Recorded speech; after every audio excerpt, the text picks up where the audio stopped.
Beyonce tuwang-tuwa sa pa-surprise ni Kalingap Rab. Ano kaya ito mga kalingap, ito ang pag-uusapan natin maya-maya lamang. Pakiusap patapusin ang video para malaman ang nilalaman nito, at kung bago ka pa lang sa aking YouTube channel, paki-subscribe para lagi kang updated sa video ng mga kalingap. Isang mapagpalang araw sa inyong lahat mga kalingap at mga ka-viewers. Beyonce tuwang-tuwa sa kanyang magiging extra income. Hindi akalain ni Beyonce na uperan ito ni Kalingap Rab ng pang-extra income niya.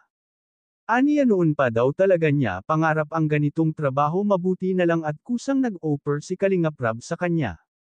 Ito na nga at tuwang-tuwa si Beyonce na gagawan siya ng YouTube channel ni Kalingap Rab dahil nga kolehiyo na siya at malaki na ang bayarin sa paaralan, ay naisip ni Kalingap Rab na pagawaan na ng channel si Beyonce dahil sayang naman daw, at ito ngang si Beyonce ay maraming supporter, tiyak na susuportahan siya ng mga supporters nito. Dito nalaman ni Kalingap Rab na gusto rin pala maging vlogger ni Beyonce dahil gusto din daw niya makatulong sa mga mahirap na tulad niya. Pero syempre tatapusin muna niya ang kanyang pag-aaral habang may tumutulong pa dahil may sponsor si Beyonce na tutulong sa kanyang pag-aaral, at para hindi kapusin si Beyonce ay gagawa na nga ito ng YouTube channel para kahit papaano daw ay maraming extra income. Tuwang-tuwa nga si Beyonce, sa wakas daw ay magkakaroon na siya ng channel, kahit papaano ay matutulungan pera ni Beyonce ang kanyang magulang habang siya ay nag-aaral.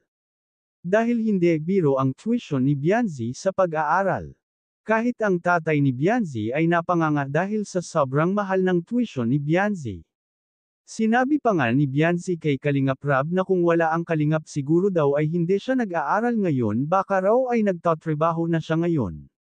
Kaya malaki talaga ang utang na loob ni Beyonce sa Kalingap at sobra siya na nagpapasalamat dito. Lahat ng beneficiary na magkolehiyo ay pinapagawaan ni Kalingap Rab ng YouTube channel. Isa na doon si Melka dahil kolehiyo na nga rin ito, sabay sila nagagawa ng channel. Kaya naman ay sobrang swerte talaga ng mga beneficiary na ito. Lahat ay ibibigay ni Kalingap Rab para kahit papaano ay hindi makapos ang mga beneficiary habang sila ay nag-aaral.